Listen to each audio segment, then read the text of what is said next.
Well, you've probably heard of Lyme disease. There are other tick-borne illnesses of concern this year, including babesiosis. And a new study suggests a better treatment for patients with a severe form of this potentially life-threatening disease.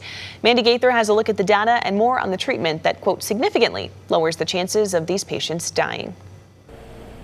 A potentially life-threatening tick-borne parasitic disease called babesiosis infects red blood cells, and experts say it's on the rise in the U.S. Patients can be hospitalized and they can develop multi-organ failure and even death.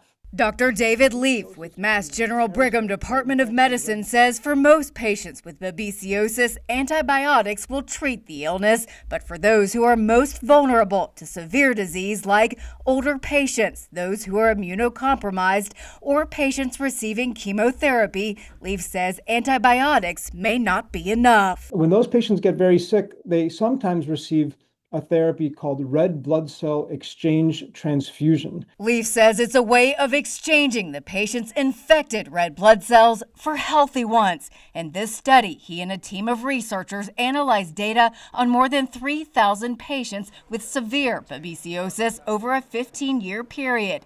They found the more invasive transfusion was much more effective at treating severe babesiosis when compared to the standard treatment. They were more likely to survive the hospitalization, and they were also less likely to be readmitted after they were discharged. Leaf says reported cases of babesiosis have increased over the past several decades in the U.S., and this research has the potential to save the lives of those with severe disease.